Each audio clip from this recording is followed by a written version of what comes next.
Sekarang bertahun baru merayakannya dengan cara apa? Saya berzikir. Ngajak teman-teman untuk zikir sepanjang malam. Boleh apa enggak? Boleh, enggak ada masalah. Saya kumpul di tengah jalan, setelah itu saya niup trompet, saya pakai ini itu dan lain sebagainya. Itu hukumnya bagaimana? Lah kalau yang seperti itu hukumnya, kita harus hati-hati. Tradisi seperti itu bukan tradisinya orang soleh. Tradisi seperti itu bukan tradisinya orang-orang yang baik. Tapi tradisi seperti ini adalah tradisinya orang-orang yang fasik. Orang-orang yang fasik. Ada enggak di tradisi itu imam masjid yang gabung di situ? Ada. Ada enggak pengasuh pondok pesantren gabung di situ? Enggak ada. Yang gabung siapa? Artis. Ya kan? Orang-orang yang Anda enggak jelas agamanya gimana. Nah, penting. Nah, saya kasih tahu ada kejadian-kejadian ini dari saking pentingnya diceritakan di kitab Ihya. Nabi Isa alaihissalam itu pernah masuk ke satu kampung. Di kampung itu lihat banyak jenazah gitu, tergeletak.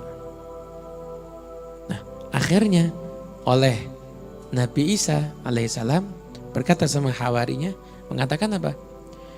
Ini mesti matinya sekaligus. Karena kalau ini matinya itu berurutan, mesti bisa saling menguburkan. Tapi karena sekaligus mati nggak ada yang sempat untuk saling menguburkan. Ini hawarinya bilang, ya Nabi Isa dibangkitkan dong salah satu, kita pengen tahu sebabnya kenapa, kita pengen ambil pelajaran.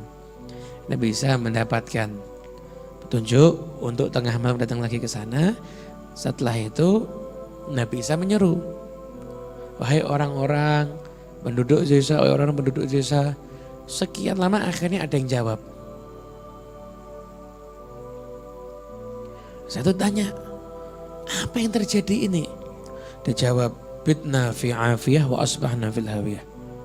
Kita ini di malam tidur seneng, bangun tidur kita seakan udah di neraka semuanya kita ini. Penuh dengan api.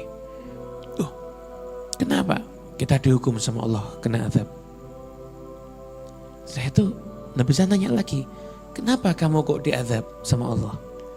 Ya, karena dua kesalahan kita. Yang pertama, kita cinta sama dunia. Seperti apa cintamu sama dunia? Seperti cintanya anak kepada ibunya.